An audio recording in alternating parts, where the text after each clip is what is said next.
Hello बच्चों, let's see this question. The question said derive the relation of the resonance in a LCR circuit connected to a AC source of variable frequency. So the key concept used here is that is resonance, right? Resonance in LCR circuit, right? So we know LCR circuit से हम एक चीज जानते हैं, that is इसका impedance क्या होता है LCR circuit का, right? So this is equal to like Z. This is the impedance, right? And we know the impedance of LCR circuit is that is Z of LCR equal to all we know that is under root of R square plus XL square minus XC square और sorry XL minus XC का whole square, right? ये होता है हमारा impedance, right? तो this is the impedance from the LCR circuit, right? And जो हमें question में दे रखा है कि हम जो सोर्स लगा रहे हैं उसकी फ्रीक्वेंसी क्या वेरिएबल है, तो हमें रिलेशन डिराइव करना है रेजोनेंस के लिए, राइट? रेजोनेंस इन LCR का लाइक क्या रिलेशन होगा, राइट? तो लेट्स कैलकुलेट. सो लाइक ये हमारा इम्पीडेंस है, राइट? हमारा जो सोर्स है वो क्या वेरिएबल रेजिस्टेंस ऑफर कर रहा है, राइट? तो वेरिएबल वोल्टेज ऑफर कर रहा है, फ्रीक्वेंसी ऑफर कर रहा है ना? तो हम यहाँ से जो करंट लिख सकते हैं, that is current equal to क्या हो जाएगा V upon Z, right? That is voltage offered by the source upon impedance offered by the circuit, right? And this comes out to be, ये हमारा क्या दे देगा, दैट इज करंट दे देगा, right? So ये हमारा हो जाएगा, राइट? सो इसे हम अगर लिखना चाहे तो लिख सकते हैं, that is V upon under root of R square plus XL square, XL minus XC का स्क्वायर, राइट? सो ये हमारा आ जाएगा, राइट? नाउ रेजोनेंस का कंडीशन होता है, right? That is the condition of resonance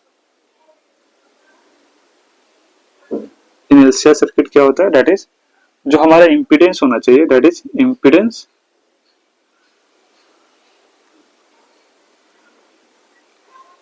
is minimum, right?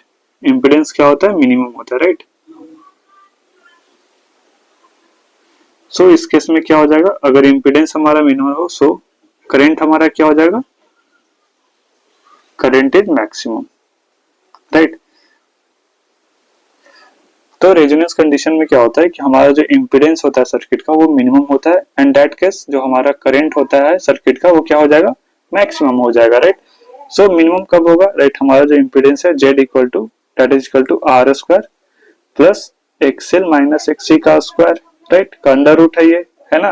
तो ये हमारा है गिवन, राइट? वी नो ये हमारा लाइक इम्पीडेंस का फॉर्मूला होता है, राइट? ये होल स्क्वायर.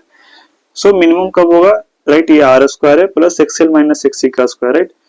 तो आइदर लाइक R तो अगर LCR सर्किट है तो R तो जीरो नहीं होगा, राइट? XL भी जीरो होगा नहीं होगा एंड XC भी जीरो नहीं होगा, राइट? तो x तो जीरो क्या हो सकता है, दैट इज ये जो हमारे अंदर XL माइनस XC है वो जीरो होगा, तो हमारा इम्पीडेंस क्या हो जाएगा, मिनिमम हो जाएगा, राइट? है ना? सो यहाँ से हम लिख सकते हैं Z मिनिमम हमारा क्या हो सकता है, Z minimum equal to R के इक्वल हो सकता है, एंड इसके लिए लाइक ये R कब होगा, जब XL इक्वल टू XC हो जाएगा, है ना? तो यहाँ से हमारे पास ये रिलेशन आता है कि XL क्या होना चाहिए, XC के बराबर होना चाहिए जब हमारा रेजोनेंस कंडीशन आएगा तब, राइट? सो हम यहाँ से क्या लिख सकते हैं, so this is the condition of the resonance at the resonance frequency, right? So let's say जो रेजोनेंस फ्रीक्वेंसी है हम ओमेगा उसे लिख देते हैं, राइट? एंगुलर फ्रीक्वेंसी जो हमारा रेजोनेंस एंगुलर फ्रीक्वेंसी है तो उसे हम F से डिनोट कर, लाइक रेजोनेंस फ्रीक्वेंसी को हम F डिनोट कर देते हैं, राइट? तो let's say right what that is resonance frequency equal to हम इसे स्मॉल f से डिनोट कर देते हैं, राइट? एंड इसके करस्पॉन्डिंग जो हमारा लाइक एंगुलर फ्रीक्वेंसी है उसे हम ओमेगा से डिनोट करते हैं, right? Corresponding angular frequency that is equal to omega से डिनोट करते हैं, राइट? तो लाइक XL हमारा क्या हो जाएगा, that is omega into L, right? Equal to 1 upon omega into C, है ना? तो यहां से हम लिख सकते हैं that is equal to omega equal to under root of 1 upon LC, right? तो हमारा एंगुलर फ्रीक्वेंसी आ गया at resonance like condition, right. अगर हम फ्रीक्वेंसी निकालना चाहे तो इजीली निकाल सकते हैं, राइट, है ना। We know omega equal to 2 pi F, right. तो यहां से हम लिख देंगे 2 pi F equal to 1 upon under root of L C. तो यहाँ से फ्रीक्वेंसी जो हमारे पास आ जाएगा that is resonance frequency equal to 1 upon 2 pi under root of L C, right. So this is our resonance frequency, right?